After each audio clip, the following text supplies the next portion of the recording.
एक प्रेस वार्ता को संबोधित करते हुए city SP central Ambarish Rahul ने बताया कि बीते 5-6 अगस्त रात्रि 3 बजे की लगभग की घटना है। एक लड़का दानापुर रेलवे स्टेशन पर उतरता है और वहां से वह पटना रेलवे जंक्शन के लिए ऑटो पकड़ता है। दानापुर रेलवे स्टेशन पर जब वो ऑटो पकड़ रहा होता है उस वक्त देखता है कि ऑटो में पहले से 2 पैसेंजर बैठे हुए हैं, जिसके बाद वह निश्चिंत होकर उस ऑटो में बैठ जाता है। रास्ते में गर्दनीबाग थाना अंतर्गत एक सुनसान जगह पर उस ऑटो को रोक दिया जाता है और फिर ऑटो में सवार सभी लोग मिलकर उस लड़के को ऑटो से उतार लेते हैं और फिर उसका बैग, उसका घड़ी, उसका पैसा सभी कुछ छीन लिया जाता है। जिसके बाद लड़का गर्दनीबाग थाने में जाकर इस पूरे मामले की जानकारी थाना अध्यक्ष को देता है। इस पूरे मामले को पुलिस एक चैलेंज के रूप में लेती है, जबकि पुलिस के पास कोई संकेत भी नहीं था कि अपराधी तक कैसे पहुंचा जा सके। यह बिल्कुल ब्लाइंड केस था और इस केस को पुलिस ने एक चैलेंज के रूप में लिया। सिटी एसपी सेंट्रल ने आगे बताया कि वरीय पुलिस अधीक्षक के आलोक में एक एसआईटी टीम गठित की गई, जिसमें डीएसपी सचिवालय, गर्दनीबाग थाना अध्यक्ष और कई पदाधिकारियों को शामिल किया गया और इन सभी लोगों को इस घटना का सफल उद्भेदन का कार्य सौंपा गया। उन्होंने कहा कि पुलिस लगातार सादे भेष में यात्री बनकर इधर उधर ऑटो की सवारियां करने लगे और इस केस से जुड़े साक्ष्य जुटाने में लगी रही। इसी बीच पुलिस को सूचना मिली कि वही 3 अपराधी फिर से एक अपराध करने की योजना बना रहे हैं।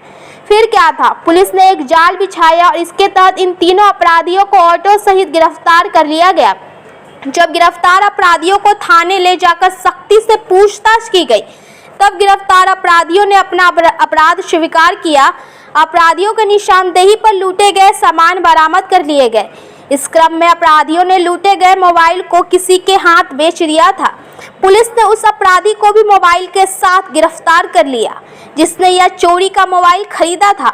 इस तरह का ब्लाइंड केस को पुलिस ने सफल उद्भेदन करते हुए पूरे सामान के साथ अपराधियों को गिरफ्तार कर लिया। 6 अगस्त के रात के 3 बजे की घटना है। एक लड़का है जो दानापुर स्टेशन पर उतरता है और वहाँ से वो रेलवे जंक्शन के लिए ऑटो पकड़ता है। ऑटो में वो देखता है कि एक ऑटो चालक है और 2 सवारी बैठे हुए हैं। उसको थोड़ा सा सपोर्ट मिलता है कि सवारी और हैं और वो उस पर बैठकर स्टेशन के लिए निकलता है। रास्ते में गर्दनीबाग थाना क्षेत्र के अंदर वो ऑटो एक सुनसान जगह पर लगती है और उस लड़के को उतार लिया जाता है। उसके साथ जो उसका बैग था वो छीन लिया जाता है, घड़ी छीन ली जाती है, पैसे जो है उसके पास वो छीन लिए जाते हैं। लड़का थाने में आकर बताता है कि मेरे साथ ऐसी घटना घटी है। इस घटना को हम लोगों ने बहुत सीरियसली लिया। यह एक बहुत सीरियस घटना इसलिए थी कि एक नादान व्यक्ति जो पटना में आ रहा है और उसके साथ ऐसी घटना घट गई थी, जो पटना पुलिस के लिए एक बहुत बड़ा चैलेंज था इस घटना को डिटेक्ट करना। हमारे पास शुरू में कोई क्लू भी नहीं था कि किस तरीके से हम उस अपराधी को पकड़ेंगे जिसने इस तरह की घटना की, लेकिन तुरंत मेरे द्वारा एक एसआईटी का गठन किया गया वरीय पुलिस अधीक्षक के सहमति से, जिसमें डीएसपी साहब जो हैं सचिवालय, इनके नेतृत्व में किया गया। इंस्पेक्टर साहब थे और बहुत सारे पदाधिकारी उस एसआईटी में थे। इनको सौंपी गई इस घटना के सफल उद्भेदन की जिम्मेदारी और जितने भी सामान हैं उसकी बरामदगी और अभियुक्तों को गिरफ्तारी। यह टीम लगी रही, लगातार इधर उधर आसूचना संकलन करती रही, लोगों से बात करती रही। फाइनली इन्हें एक सूचना मिली कि तीनों अपराधी फिर से इसी तरह की घटना करने के लिए तैयारी कर रहे हैं।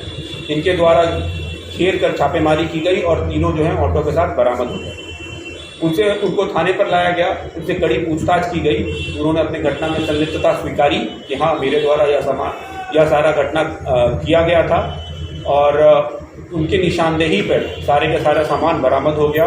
लूटा हुआ मोबाइल बरामद हो गया, जो पैसे लूटे गए थे वो बरामद हो गया, हेडफोन है, घड़ी है, बैग है जिसके अंदर किताबें एंड ऑल दैट थे, वो सारे की सारी चीज़ें बरामद हो गई।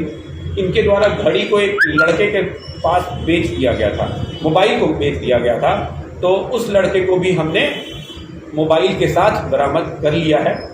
इस तरीके से एक ब्लाइंड केस था जिसे डीएसपी सचिवालय और इंस्पेक्टर साहब गर्दनीबाग के नेतृत्व में सफल उद्भेदन कर लिया गया है। सारे सामानों की बरामदगी कर ली गई है और जितने भी अभियुक्त इसमें थे उन सभी की गिरफ्तारी कर ली गई है।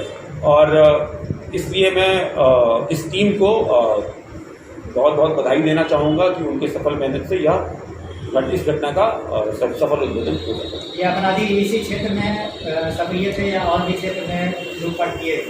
प्रथम दृष्टया इनका लग रहा है कि यह गर्दनीबाग थाना क्षेत्र में ही सक्रिय रहे हैं।